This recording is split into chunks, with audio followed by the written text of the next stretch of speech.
Assalamualaikum warahmatullahi wabarakatuh. Perkenalkan, nama saya Dina Ayu Rohmadani. Saya dari kelas 19A5.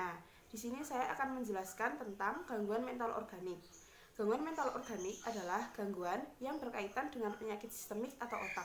Gambaran utama dari GMO yang pertama adalah gangguan fungsi kognitif atau menerima. Misalnya, daya pikir, daya ingat, dan daya belajarnya menurun. Yang kedua adalah gangguan sensorium atau kesadaran. Misalnya, gangguan kesadaran, penderita selalu melamun. Dan gangguan attention atau perhatian, yaitu penderita biasanya acuh dan tidak peduli terhadap orang lain.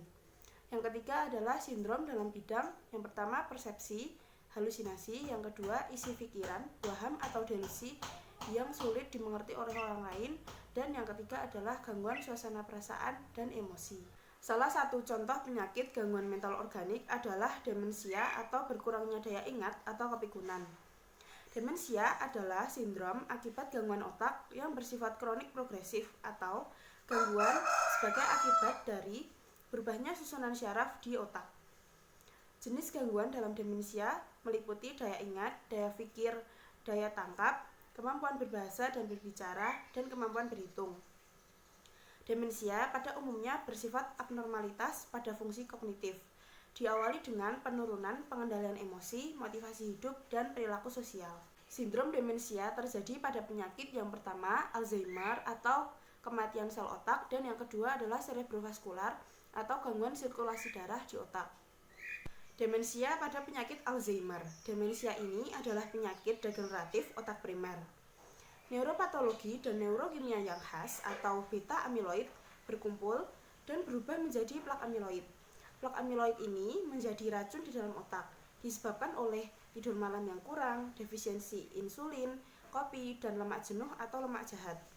Berkembangnya onset perlahan tetapi pasti dalam jangka waktu 2-3 tahun. Onset dalam demensia pada penyakit Alzheimer dibedakan menjadi dua, yaitu yang pertama, demensia pada penyakit Alzheimer dengan onset dini. Demensia ini biasanya dimulai sebelum umur 65 tahun.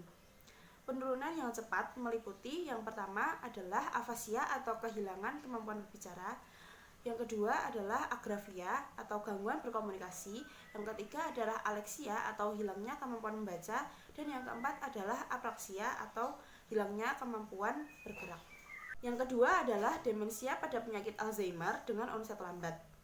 Demensia ini biasanya dimulai sesudah umur 65 tahun, biasanya di akhir umur 70 tahunan. Gambaran utamanya adalah gangguan daya ingat dan kemerosotan yang lamban. Yang selanjutnya adalah demensia vaskular atau stroke ringan, ditandai dengan yang pertama, adanya riwayat iskemia atau penurunan suplai oksigen di otak.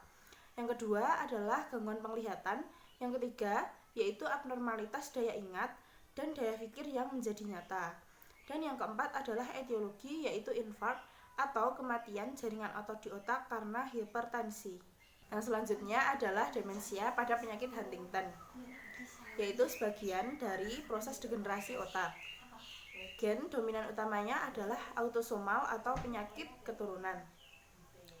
Penyakit ini berjalan lama, yaitu 10-15 tahun, dan terjadi pada usia 30-40 tahun.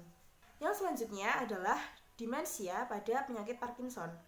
Demensia ini biasanya diderita oleh orang yang berusia lanjut, yang menyebabkan ketidakmampuan gerak yang terus-menerus semakin memburuk dan dalam jangka waktu yang panjang.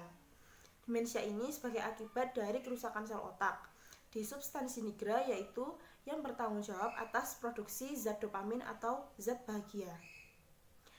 Gejala umum dari penyakit ini adalah gemetar, pergerakan yang lambat, dan masalah pada keseimbangan serta otot-otot kaku.